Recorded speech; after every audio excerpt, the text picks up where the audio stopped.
Okay, first of all, it's a big day. It's a big day for our program and our program's future. Real proud of our staff and the work that they did to get us to this point. I mean, we lost our two coordinators in the middle of last week, which is extremely tough to do and still have this kind of class.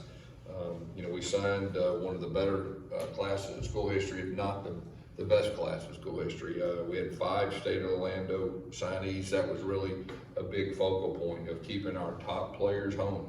I mean, this is one of the best areas in America to recruit football players, and just trying to make it popular for our top guys to stay home, and this class definitely did that. I'm very excited about that. 10 players from the state of Florida, and that's what we talked about when we first got here. We're going to recruit this state, and that's what we've done. So we're really excited about that.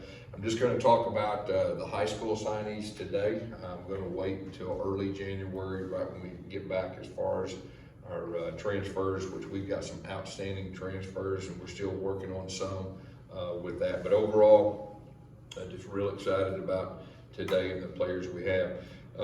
Starting out with Caven Call. He committed to me, I believe, Christmas of last year. I think he was our first commit and really the leader of the class. And you know, he just stood firm, loyal, just an outstanding old school football player is what he is. And I really appreciate him and his family. And you know, he really led the class, especially early on. And he's going to be an outstanding player for us. Jonathan Klein, offensive lineman. You're talking about a guy that's an athlete. He is tough.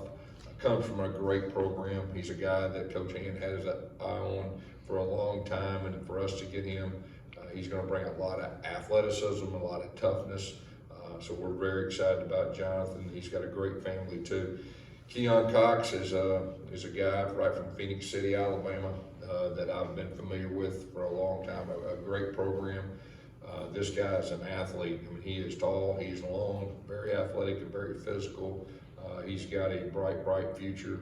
Me and Coach Hand have been on him for a long time. He's one of our priorities and been recruiting him a long time, committed to us, I guess, yesterday. And so real excited about him. He's going to have a chance to be an outstanding player. Jason DeClona is a guy that, you know, a defensive back, that he is very versatile. He's got great hands, great ball skills, very intelligent young man on the field, off the field. Just a real pleasure to be around. He's a guy that I think can really help us early. Really excited about him on our back end. Troy Ford, linebacker, he was one of the priorities early on for us.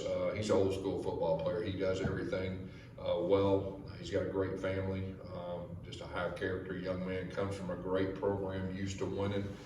Can't say enough good things about him and his family, and Troy's going to be a big time player for us. Braden Marshall, right here locally, we thought he was one of the better defensive backs really in all of America, and he's just right down the road. You know, I think our coaches did a great job. You know, Coach Addy did a great job. Coach Gibbs did a great job recruiting him. You know, his dream school growing up came after him. He hung in there with us, and says a lot about our program and where we're at. He's going to be a big time player for us. Got a great family. Very excited about Braden. Jamar Morris is a defensive back. He's originally from South Carolina, Hutchinson Junior College. He actually played corner, but he's got a safety body. I mean, he's long, he's tall, he's physical. His team played for the Junior College National Championship last week. Came on an official visit, and we're very excited about him. Like, he's a safety body, that he has corner skills, and very versatile as far as that goes. Isaiah Nixon, we really thought he was the best pass rusher in the country. And we thought that from day one. Coach Ingram did a super job recruiting him. He's got a wonderful family. He was committed to us early on, went to an in-state school, and then he came back to us. And this guy's a dominant player, and just very excited about him. You know, pass rushers, you know, college football defensively, it's about pass rushing, and he can really do that. So we're really excited about Isaiah. Tyree Patterson, a guy that, you know, Grant really zeroed in on early. Grant Hurd, our receiver coach. He's got ball skills, he's smooth, he can run, he's strong. We recruited him for a long time. He was committed to an in-state school for a long time, and just, he came on board with us. This is a guy that we're very excited about, and he's a local guy too. So Randy Pittman, tight end, he was our #1 tight end. He was committed to another in-state school for a long time. We've been recruiting him a long time, and Coach Blackman did a great job recruiting him. He's got a wonderful family. This guy's a football player. He is tough. He didn't come off the field in high school. He can flat out catch. He can do everything that we need in the tight end, so we're real excited about Randy. Grant Riddick, he is the best kicker, we think, in the country. He's just right down the road, I think 5 minutes from here. He had opportunities to go a lot of different places, chose to come here, and so we're very excited about Grant. He's got a wonderful family too. Dylan Rizek, quarterback, he was our #1 guy. He came to camp right when we first got here, and he did everything. He was one of the most impressive performances in the camp that I've had, not only throwing it, but just the way he carries himself, his leadership. He comes from a great program. He's a tough guy. He's a big guy. He's got a great arm. He can run very well, so we're very excited about him. He's got a wonderful family also. Andrew Rump, just a big athletic guy, and came on an official visit this last weekend. He's got a wonderful family. Coach Martin did a super job recruiting him. Comes from a really good program too, so we're very excited about Andrew. And of course, John Walker. John Walker, I started recruiting him after his 8th grade year at my old school, and we kept recruiting him. We full court pressed him. Kenny Martin did a super job with him and his family. And John's a program changer, I think. Just one of the better players. Not just I think he's the best defensive tackle in the country, but I think he's one of the better football players in the country. He's just right down the road. Could have went anywhere he wanted. There was some schools that just really came after him, like hard with a capital H hard, and he hung in there with us. And this guy's going to be a great player for us. And like I said, he has a chance to be a program-changing type player. And the fact that a guy like that, stay home, and it's going to be a lot easier, for the top players in the future to stay home with him. And you think about Braden and Caven and all that. So things are going great.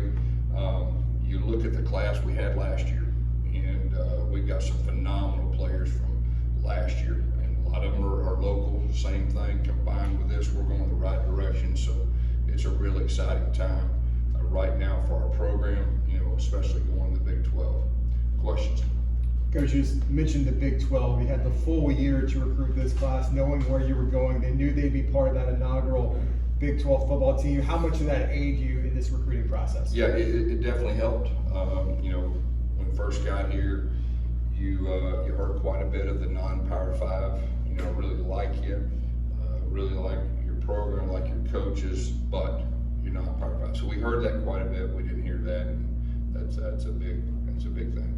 You said this a couple times. So-and-so was committed to an in-state program for a long time. We were recruiting for a long time. What does it say about your coaching staff in this program to win some of those battles that went on for a long time, like you said? I really believe that the state of Florida recruiting landscape's changing, and I think we have a whole lot to do with that. It's just a new day. This is such an attractive place, even outside of football. And our football program, the direction we're going, and so you can see the landscape changing. And you saw it a little bit last year. You see it more this year. It's going to be more and more in the future, and this class has a lot to do with that. You mentioned the changing landscape. I feel like we were talking about this when you were first coming here at UCF as well, with changing landscape too. But with that in mind, what are some of the challenges that you feel like you've beaten in that new changing landscape? Well, say it again. What are some of the challenges you feel like you've beaten with that that have come up? Yeah, because these so-called traditional top schools, we compete with them, and we have the last 2 years. Obviously, this year was even more than that. It'll continue to get better and better in that area. Two-part question on John Walker. The first, you mentioned the words program changer for him. In what ways do you think that can be true, both on the field and off the field, from a perception standpoint? Well, I've been blessed to coach, some really, really good defensive linemen, top 10 picks in the NFL draft and all that. And all I can tell you is skill set, he has a chance. He is a wonderful person with great character, with a great family.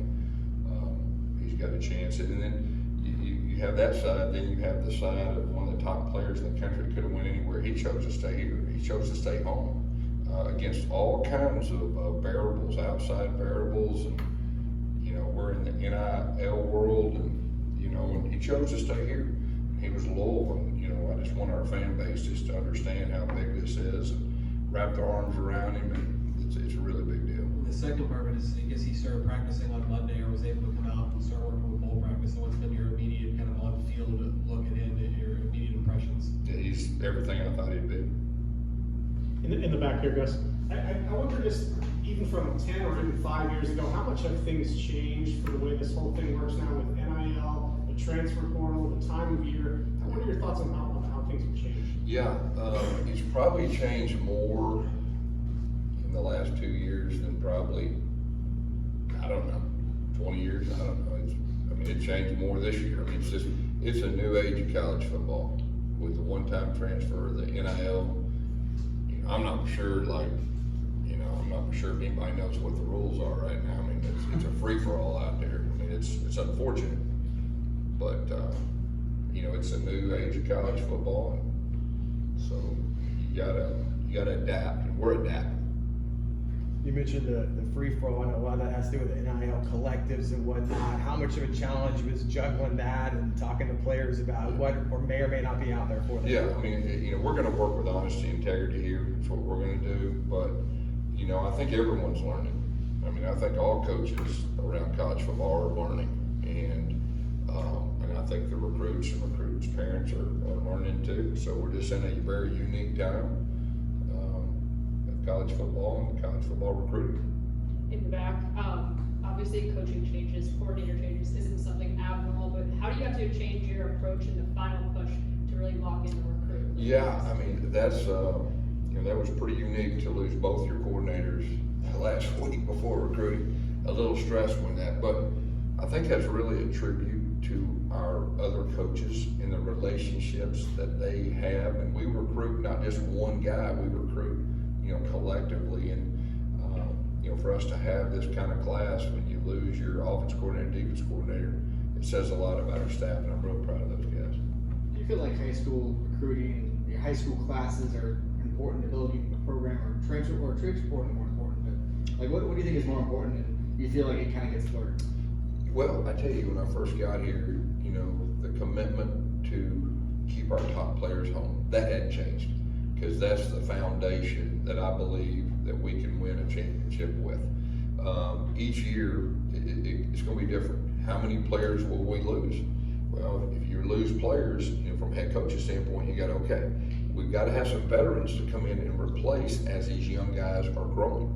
And so I think each year that number could be different, but I am very committed to the high school recruits, specifically in the state of Orlando and the state of Florida, in building this thing the right way for long-term success. Coach, from a high school standpoint, is there a difference in visible ability, skill-wise, for a player that you would have gotten if you were still in the American versus one moving ahead in the Big 12? Yeah, I think anytime, these top players, they want to play big-time ball, they want to play in big-time games, and, that's important to them. And here we are now, and, we were in a different conference, and whether I like it or not, Power 5, it affects recruits. So it was a factor, and we lost out on some really, really good recruits because of that. And this year we didn't, and so it'll get better and better because of that. You mentioned Isaiah Nixon's kind of being committed to you at one point and then not being committed to you. When did things maybe kind of turn, and what was maybe behind the way that all played out? Well, we recruited him, and we knew he liked us. And recruiting can get confusing with everything that's out there and all that. We knew he still liked us, and we were committed to the other school. We didn't let up, and we just stayed consistent and just showed him that, hey, you come here, you can do this and be one of the better, defensive players in college football. That's what we believe, and we stay consistent with that. Coach Ingram did a wonderful job with that, and that's how we won out in the end. When we've talked to these players, you know, a lot of them committed last summer through the process. They always mentioned the relationships they had with the staff, the assistant coaches. They mentioned, you know, Kenny Martin, Addison Williams, and a bunch of those guys. How important is that element? And if you just kind of talk about the role your assistants played in the recruitment of these players. Yeah, you know, I believe in relationships, and we really try to take the business side out of college football and really develop true relationships with our players. And I really believe that, you know, our current players do a great job recruiting for us because of that, because we truly love and care about our players more than what they can do on the field. So, you know, we're looking for the right type player. It's a two-way street recruiting. You know, we don't recruit knuckleheads. You know, some teams will. We recruit the right fit for us, and these guys right here are outstanding young men. They have outstanding families, and a really good fit for us. I'm real proud of our staff, and like I said, they did a super job with this class. You said K McCall's been committed since last Christmas. It's 4 days till this Christmas. Yeah. You don't see that too often these days, do you? You really don't, and you know, he's a real football player, and he's just old school, tough. And, you know, he helped put this class together. He's going to be a really, really good player here. Coach, for all the talk of recruiting, obviously bringing guys in, super important to the program, but also then you have guys that exist at the institution already that you need to talk to and keep communication with. What's kind of your philosophy to keep those guys in the building as well? Say that one more time. What's your philosophy to keep current players in the building as well? Yeah, I mean, that's really where it starts. You know, keeping your top players, you know, here, because people actively recruit your players now. I mean, they actively recruit. Like I said, I'm not the rules and all that. I mean, players are getting recruited, and so I think it starts there, keeping your roster intact. And so we've definitely done that. Did you get any kick out of the reaction you got from the picture you posted on Sandhill cranes, people trying to maybe read tea leaves about them? Yeah, I saw that. I was walking out of my truck, and they were squawking and all that, so I just got my phone out and videoed it. And today I went out there, and there's a big white bird on top of my truck, so I'm really not sure what's going on with that. There's a lot of wildlife right outside my office, so I think that's pretty cool. Get a good omen, I guess. Less fun question, I guess, compared to that. But talk about John Walker, early starting January. What is the benefit of a player like him versus the other guys who are starting in January to already get going while the whole season is going on right now? I think two things: to get here and get used to the college life and the college routine, and then 15 practices, you know, of college football, which is different. This development. It really helps them on the fast track, and helps us too, you know, from a coach's standpoint. We got quite a few guys that'll be here early. And then I'd also need to point out our off the field recruiting staff did a wonderful job. And that's a group that doesn't get enough credit. And they did a wonderful job, you know, led by Andrew Blaylock and his team. They did a super job helping us get to this point too. A week from now, you're going to be on the field playing in a bowl game. Just talk about how crazy this time period is. I know the early signing period's been around for a few years now, but how challenging is that? Preparing for a bowl, Yeah. dealing with portal now, and recruiting. Yeah, this is very unique from the standpoint. It used to be like Wednesday before, okay, so you have a little more time. So yeah, we're practicing. You know, after today, you know, we'll fully put our attention, you know, into the bowl. We're playing a very good Duke team, and I've already talked about 10 wins is very, very important for our program and momentum, and we're playing a really good team. So we'll have to do a great job of that. But I will say this: our players, and it's been a really good energy in practice, and they're excited about this bowl game. And I've said that before. That's half the battle of bowl games. You know how excited your team's going to be. You see it every week. You know, with that. There's 14 guys in here. Do you expect any more activity before the end of the day? You know, it's possible. We'll see what happens. It is possible. So with the spots you have left, would it mostly go towards transfer portal? I remember last year you were adding guys in January, the spring, the summer. Is that kind of what you'd have your eye on? Yeah, I mean, we're taking it step by step. You know, we're taking it step. You know, for this upcoming spring, preparing for that. There is another window, so you have to be prepared to adjust and adapt. like I said, I think everyone's learning with the new routine, the new schedule, the new rules. I think every head coach is in the process of, learning the new. Linebacker, is it fair to say maybe that's still a need with only one on this list and trying to make sure maybe you short some transfers? Yes, for sure. That's all said. Okay. Thank you, all. Coach. Thank you.